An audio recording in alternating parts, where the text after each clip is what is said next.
Ayan, so welcome back sa ating munting YouTube channel, ano? So sa mga GC, marami tayong nababasa, ano, sa mga page, ano? So ano nga bang dapat gawin kapag walang item, ano? So ibig sabihin, yung mga nagtatanong nito ay mga nasa RQA na. So kaya lang wala ng item sa division nila. So kung bago ka pa lang sa ating channel, please listen and subscribe na din po. So tulong nyo na rin po sa ating channel para mag-grow pa at mas marami pa po tayong matulungan, ano? So umpisahan po natin. Ito yung mga dapat nyong gawin, okay? Ayan, so unang-una, ano, nakakatawa, mababasa nyo dyan, kailangan nyong maghintay, ano? To reach your dream job, you have to maghintay. Ayan, so kung mapapansin nyo, ano, so ito pong ginawa ko, hindi po ito hula-hula lang, ano, or kuro-kuro. Ito po ay mababasa natin sa DepEd Order 7 Series of 2023. Tinatawag natin Guidelines on Recruitment, Selection, and Appointment in the Department of Education. So ito yung pinakabagong guideline sa taong ito, ano. So the CAR RQA for Teacher 1 positions intended for a specific school year shall be valid only for the duration of the school year for which it was prepared, ano. So ibig sabihin po, kung kayo po ay pasok sa ating hiring or pasok po kayo sa RQA this year, so ibig sabihin meron pa po tayong time or meron pa po tayong chance na makapasok sa DepEd, ano po. So ibig sabihin po, kung ang ating pong school year ay 2023 to 2024, so until 2024 po, ano, bago mag-end ang ating school year.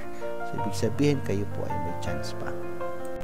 Ayan, so kayo po ay may chance pa, ano. So ang school year po natin or ang SY 2023-2024 nag-start siya noong August 29, 2023 and it will end on June 14, 2024. So ibig sabihin, pwede pa tayong mag-intay or mag-antay until June 14, 2024. So kapag natapos po yan, so ibig sabihin po, invalid na po yung ating RQA. So all we have to do is to reapply po ulit for the position.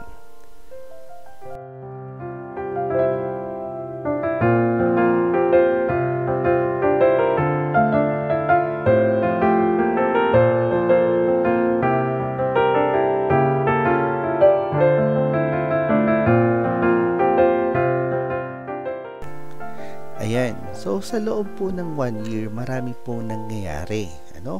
So kaya wag pong mawawalan ng pag-asa. For example, sa division nyo po ay wala ng item, pero tapos na po ang pagtatawag, ano? Kumbaga natawagan na yung iba, pero yung iba ay natira pa at kasama po kayo doon. So meron po tayong tinatawag na natural vacancy, ano? Yung natural vacancy po, ibig sabihin, result po siya ng retirement, ano. Kapag may nag-retire dun sa school na in-applyan nyo, so ibig sabihin magkakaroon ng bakanting position dahil sa natural vacancy.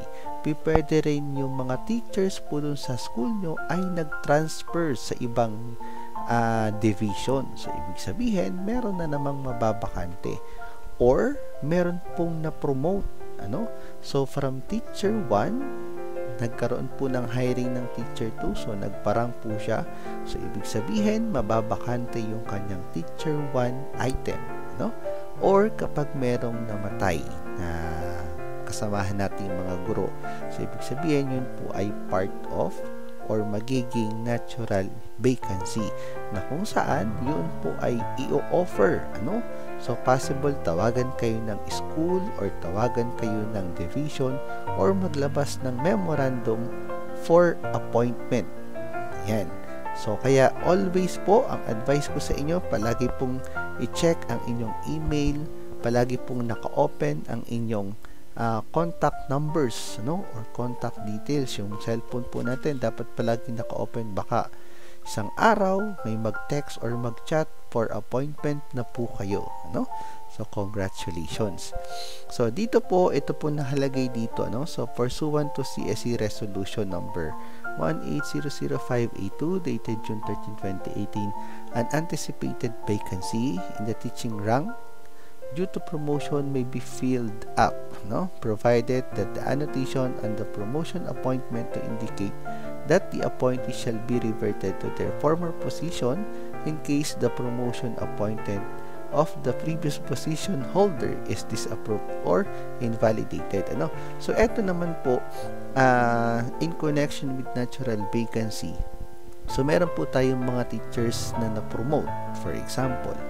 Ngayon po medyo matatagalan lang ng konti, ano? Kasi meron tayong kailangan i-process po yung promotion noong existing na teacher. So kailangan po siya ay magkaroon muna ng attested appointment bago po masabi na yung item na naiwan ni teacher ay vacant na. Ano po? So again, that is part of natural vacancy. Kaya huwag pong mawawalan ng pag-asa. Yan.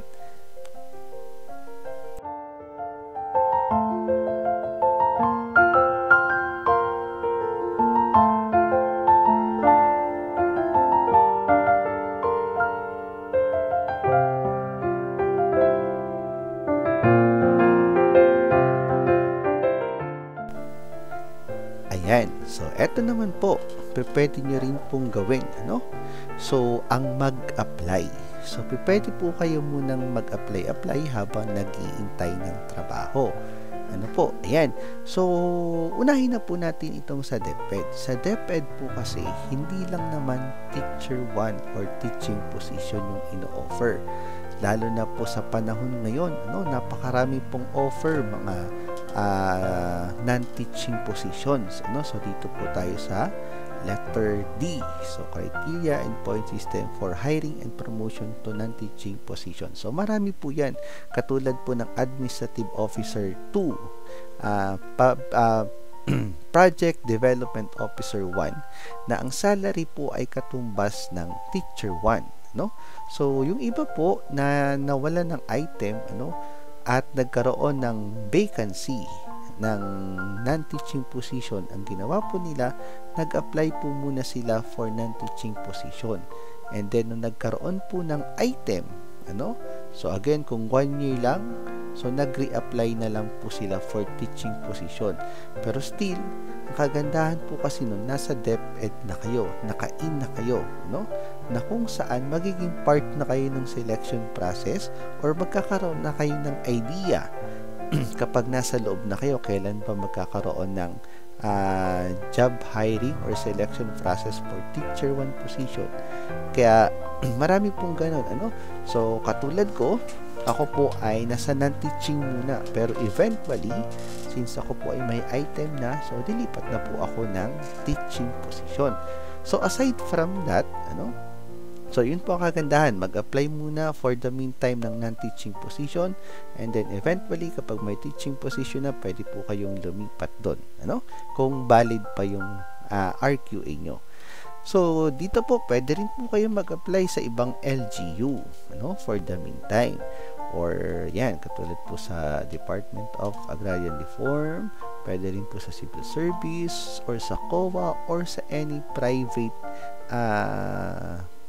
institutions, ano, private schools, yan, pwede rin po yan, para hindi po nasasayang yung ating years, ano. So at the same time, while waiting, so you are earning certificates of employment, ano, sa mga trainings and seminars na magagamit nyo po sa pagparang. So ibig sabihin, mas mapapataas nyo pa yung points while waiting for the appointment, ano po.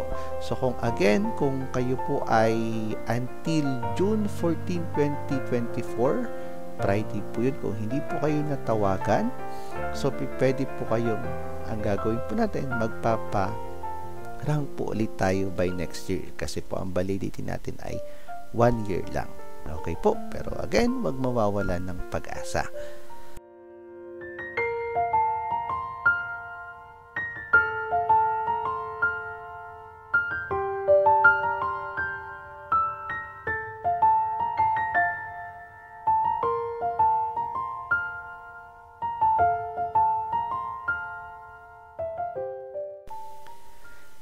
Ayan. So, ngayon naman po, eto po ang isa pa sa maganda nyong gawin, for the meantime, So, pwede po kayong mag-follow up. So, saan po ba kayo magpa-follow up? Ayan. Pwede po kayong pumunta sa school na kung saan po kayo nag-apply or saan nagpasa ng documents, Pwede nyo pong tanungin yung ating liaison officer ng school kasi siya po yung nakakaalam or merong mabilis na balita, Pwede rin po yung ating admin officer ng school. Kung wala pong admin officer, pwede po yung liaison or either of them po, Ayan. So, pwede rin po sa school, sa school or sa sub-office. Yung sub-office po, yun po yung district office.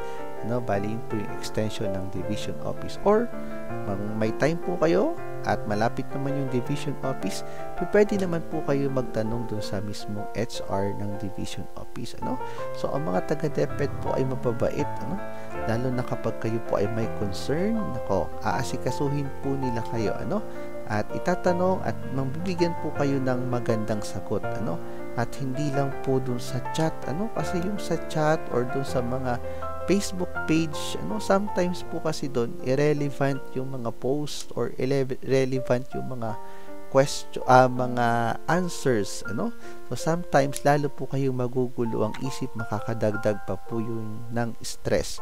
So much better po pumunta po sa school, magtanong po sa liaison officer or admin officer, pumunta po sa district, sa sub-office kung kayo po ay malapit, at much better kung makakapunta po kayo ng inyong division office para magtanong, mag-follow up kung kayo po ay nasa RQA. Kung wala naman po kayo sa RQA, tanungin nyo na din po kung kailan po magpo-post, kung kailan po magpo-post ng job hiring or job vacancy, So, pero pagdating po sa kung ilan yung items, yun po ay confidential, Hindi po nila yung sasabihin normally. So, makikita nyo naman po yung sa memorandum, kung ilan po yung items. So, abangan nyo na lang po yung memorandum. Okay po.